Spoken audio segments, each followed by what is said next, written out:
This story is titled, "My daughter told me her teacher called her slow," in front of the whole class. When I met with the principal, he said, "Well, maybe she needs tough love." I smiled. That night, I opened my laptop. By Monday morning, the school board was holding an emergency meeting. Now he's the one who looks slow. Let me paint the scene.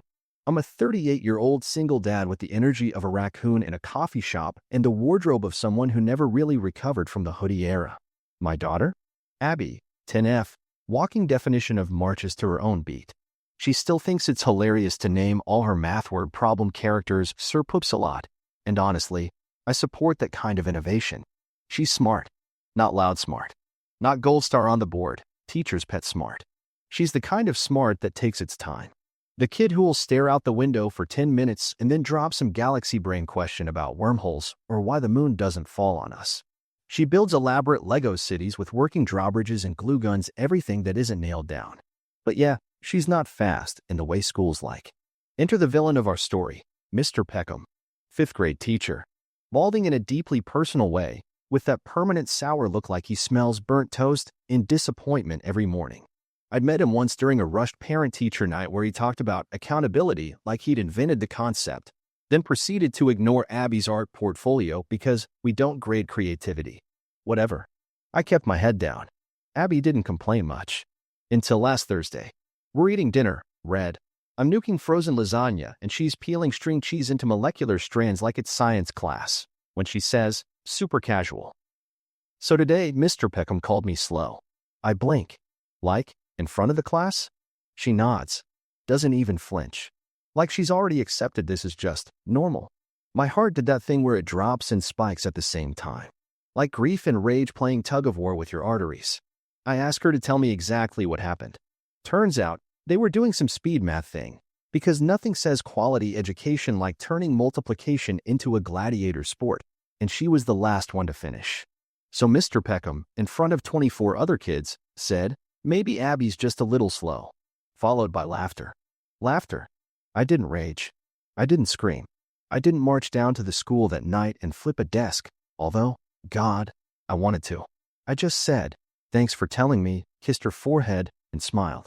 Then I put her to bed, poured myself a whiskey, and opened my laptop. I don't fight fair. I fight smart. And quiet. By Monday morning, the principal would be calling me sir, and the school board would be scheduling an emergency meeting. Because if they think Abby's slow, they're about to see how fast I dismantle a career. The whiskey was still warm in my chest when I cracked open the laptop that Thursday night. My fingers hovered over the keys for a second, just long enough for my inner voice to whisper, "Are we really doing this?" Yes. Yes, we are. See, what Mr. Peckham doesn't know, and what the school system continues to tragically underestimate, is that I used to work in digital compliance, which is a fancy way of saying, I know where the bodies are buried. Online ones, anyway. You give me an email address and a name, I'll give you their Amazon wishlist, 3 deleted blog posts, and a picture of their dog from 2008. And Mr. Peckham? This guy was practically begging to be background checked. His school webpage was bare bones, just a stern photo that screamed divorced over a casserole, and a bio that read like it was written by ChatGPT's more boring cousin. But his real trail? Oh, it was juicy. Found his old Facebook account. Deactivated but not deleted. Rookie mistake. Screenshotted a post from 2017 where he ranted about entitled parents raising lazy kids. Charming. Then I hit the jackpot. A now-defunct Reddit account linked to his name, same handle he used on a local gardening forum. Bless his consistency. And guess what? He once posted a thread on r/teachers venting about a little girl who cries when I push her. How will she survive life if she can't handle my classroom? Timestamp. Last month. I didn't have to ask if that was Abby. I knew. So I drafted my email. Not rage. Not emotion. Just evidence. Subject line. Concerning conduct by Mr. Peckham. Please advise.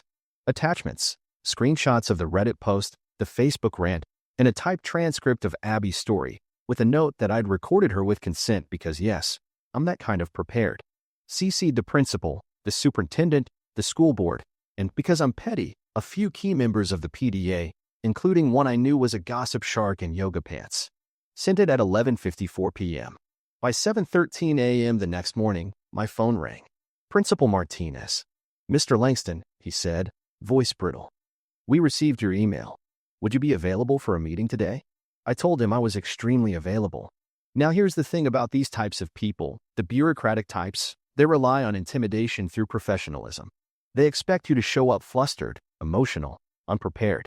Instead, I walked into that office at 2 p.m. with printed copies of everything, color-coded tabs, and the exact same smile Peckham gave my daughter when he humiliated her. Principal Martinez gave me the speech. We'll investigate. We'll speak to Mr. Peckham. We take these matters seriously.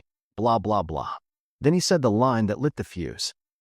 Well, maybe your daughter just needs a little tough love. I smiled wider. Of course. And maybe Mr. Peckham needs a little career adjustment. We'll let the school board decide. So after Principal Martinez gave me his polite little "we'll look into it" spiel, like he was reading straight from the Handbook of Avoiding Accountability, I thanked him for his time, handed him a fresh copy of the Reddit post, highlighted, naturally, and walked out without another word. No yelling, no threats, just that same stupid smile. The kind that says, you're not safe anymore.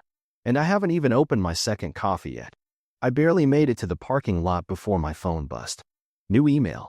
No subject line. Just a single sentence. You're not the only parent who's had a problem with him. No signature. No name. But attached?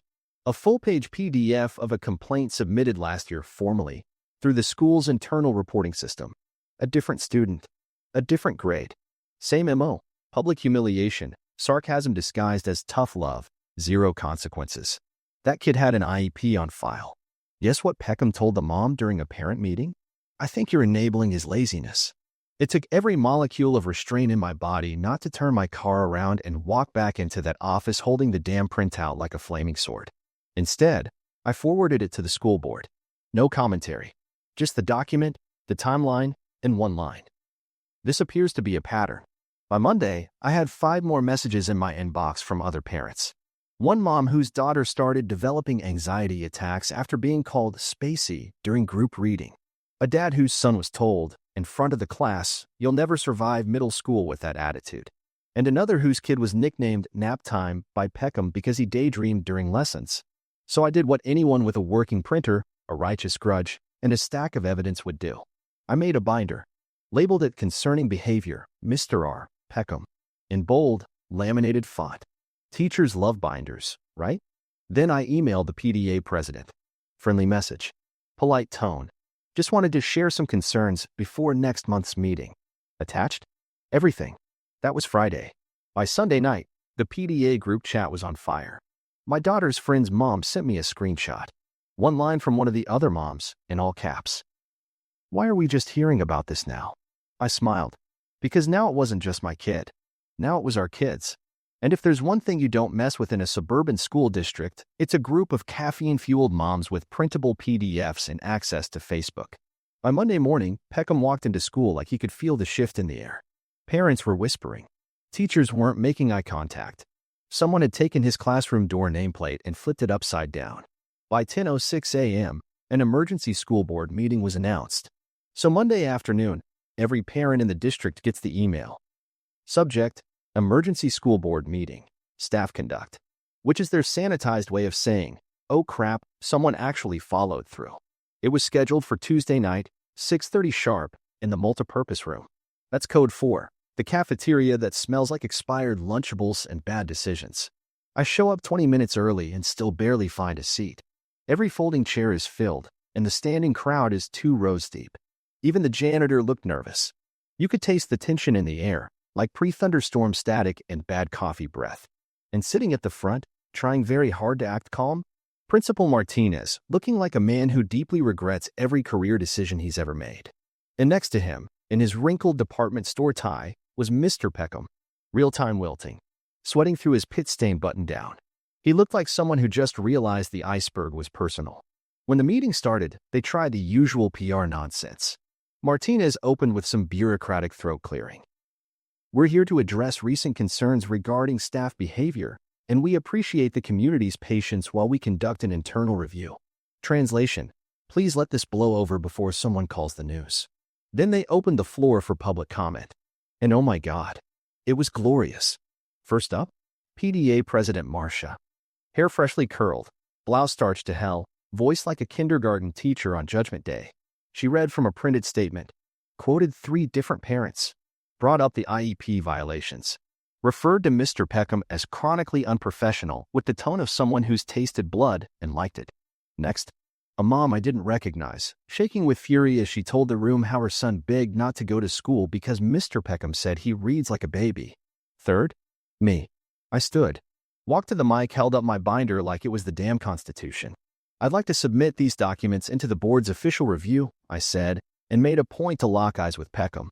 Then I calmly, without raising my voice once, detailed exactly what he said to my daughter, word for word. And then I read the Reddit post. Out loud. The room went dead silent. You could actually hear the emotional damage. That's when Peckham snapped. He stood up, interrupting, which is a big no-no, and snapped. This is all being taken out of context. These parents are exaggerating. Some kids need to toughen up, that's all. You could feel the oxygen leave the room. Principal Martinez whispered something, probably sit down before you make it worse, but the damage was done. His mask slipped, and everyone saw the smug, defensive little man underneath it. Then, out of nowhere, a teacher stood up. Quiet woman.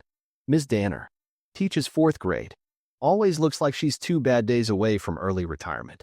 She cleared her throat and said, I've worked with Mr. Peckham for 5 years.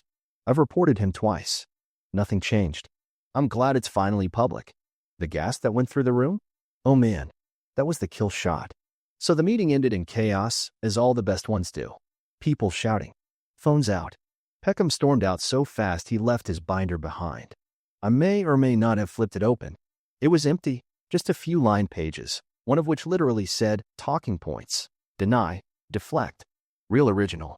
The school board, now fully in panic mode, announced they'd be launching an external investigation, which we all know is code for please don't sue us. We'll look busy until the press dies down. But I didn't care, because something shifted that night. And once that shift happens, there's no rewinding. No, let's move on. People started talking. Overnight, my inbox became a confession booth. Teachers, former students, even a lunch aide. Peckham had been a problem for years. He wasn't a monster, no creepy scandals or headline-making abuse. Just a slow, steady drip of arrogance, cruelty, and unchecked power. Death by 1,000 ego cuts. One message stood out.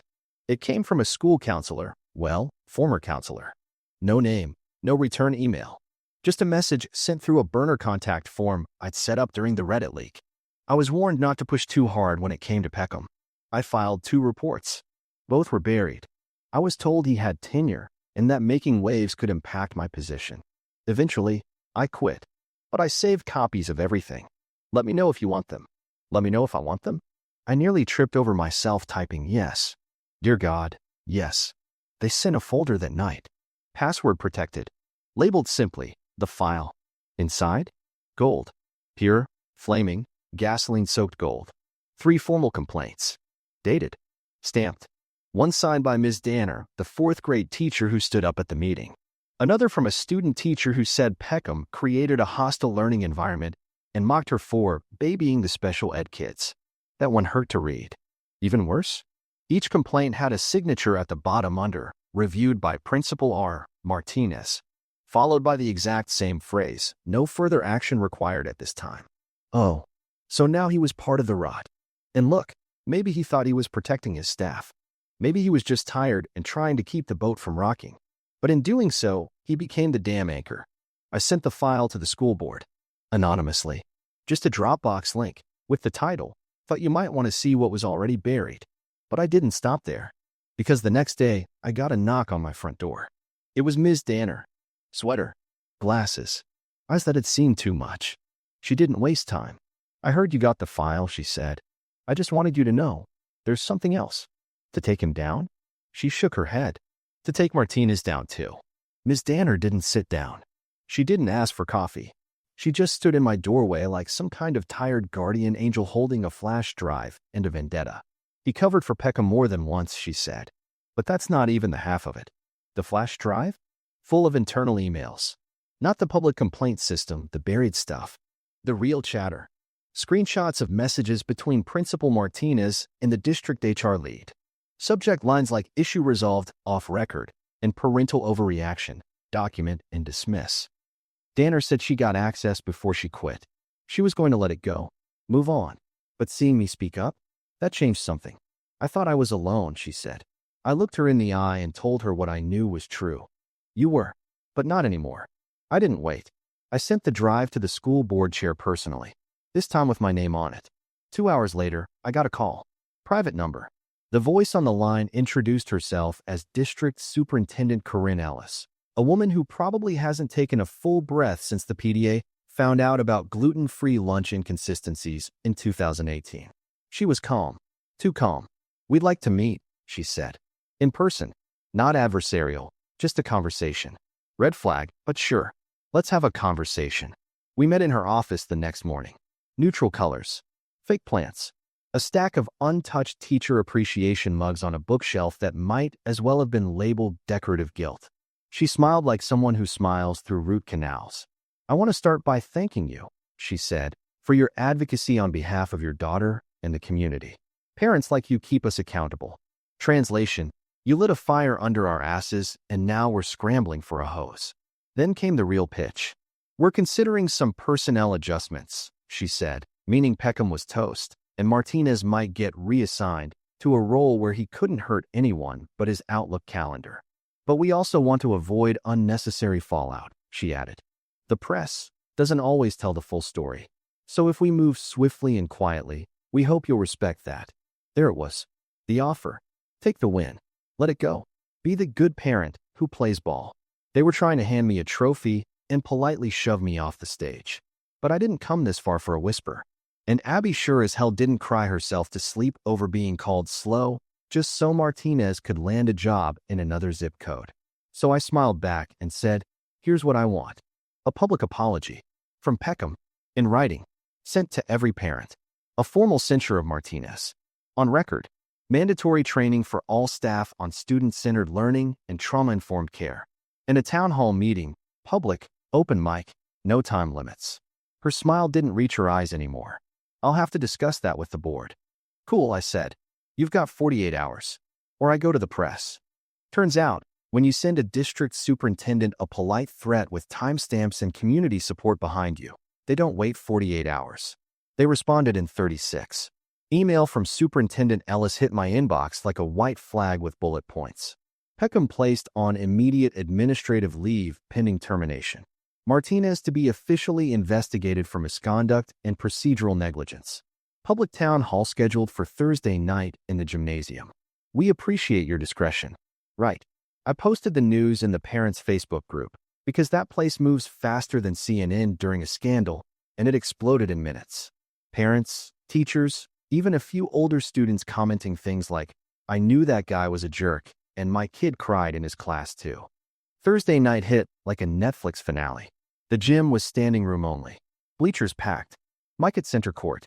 Giant banner that read Community Accountability Forum. Very official.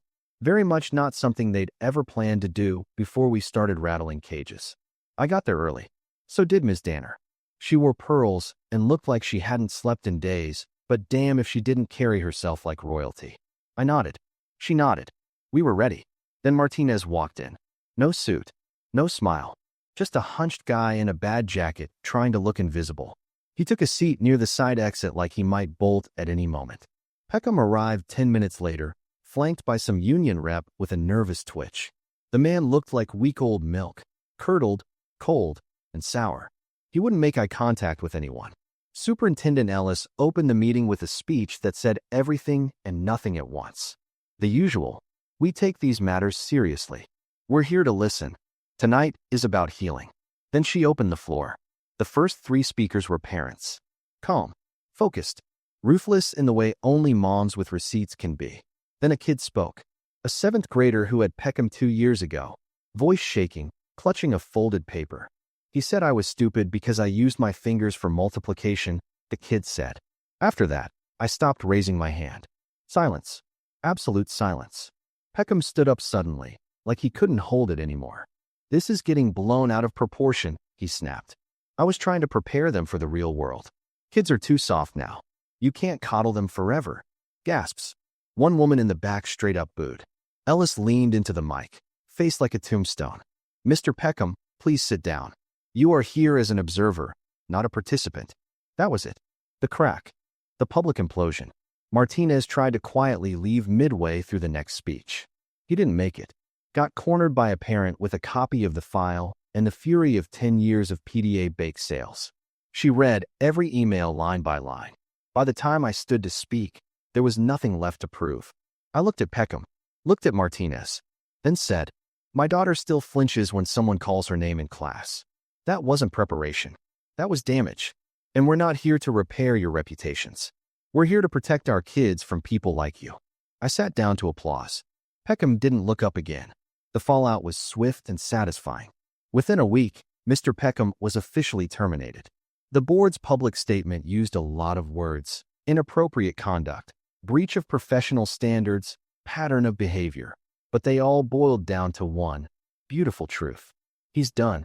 Apparently, he tried to apply for a job at a private school in the next county. Guess what popped up when they Googled him? A 42-comment thread from parents and teachers dragging him like laundry day. Martinez?